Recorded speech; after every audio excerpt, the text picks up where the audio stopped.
大家好，你是Simon and Garfunkle 英文歌嗰度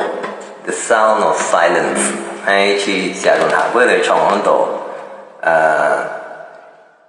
無響嘅聲音，大家聽下，冇事哦，冇險哦。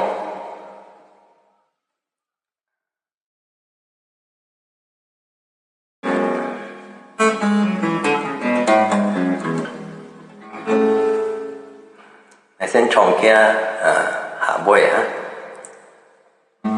，chim âm vui vui lô khen chiều, ngày chiều phan lòi chim nhi liao, nhìn bụi chiều chi xeo kia kia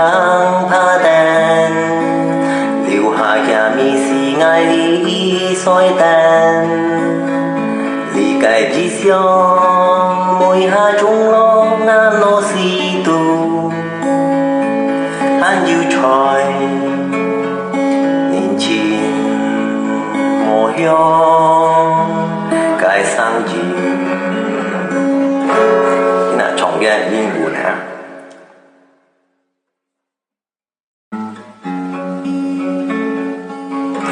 Hello darkness my old friend I've come to talk with you again Because the vision softly creeping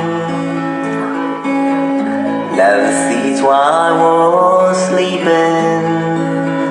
And the vision that was planted in my brain Still remains within the sound of silence Thì như thôi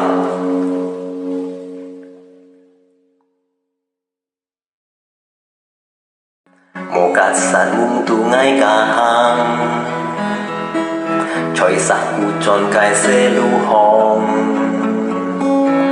Choi liạc hạ tên hạ cái chán con Hòn lăng tu ngay chạp hi sam kiang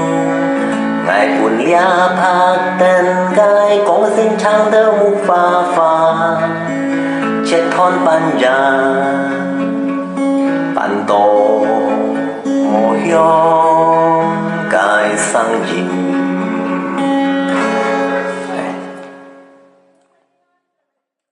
In restless dream I walked alone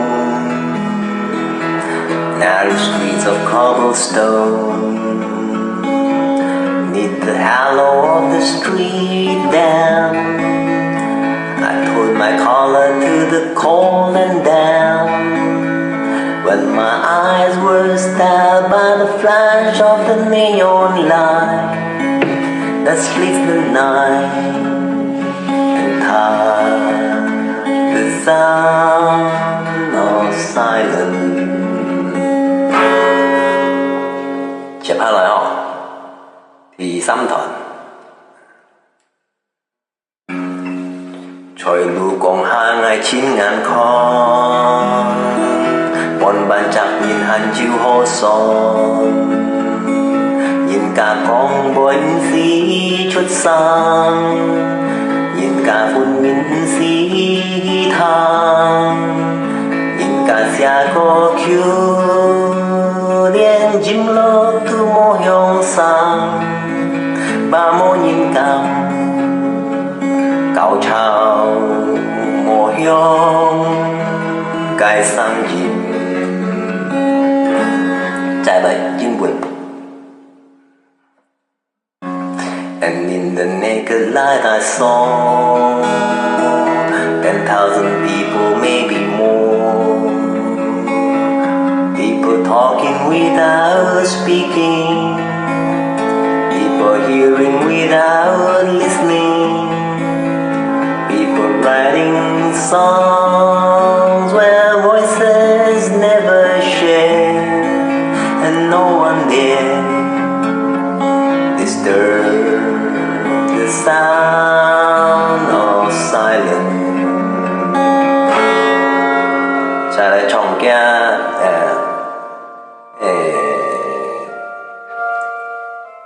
hạ với bạn không 電講電愛講伊袂唔驚，年輕將暗平玉拄上，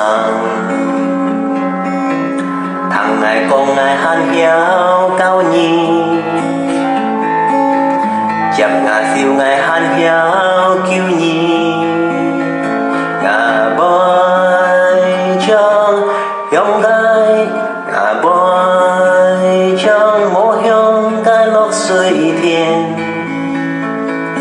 飛上在年輕該睡覺。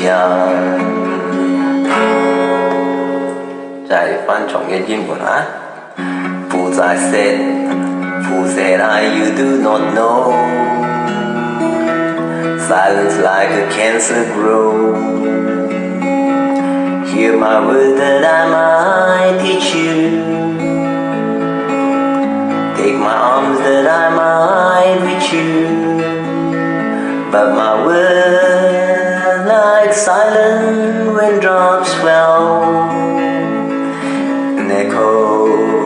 in the wells of silence. 最尾一段，最尾最難嘅吼。愛看到人空心騎擺，假拍定先記掉咗界，假拍定找出來嘅見教。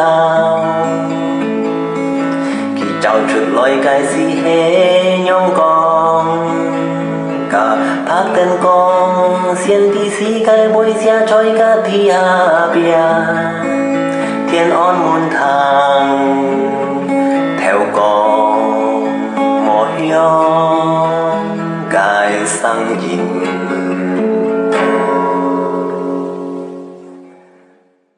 And the people bowed and prayed to the neon god they made,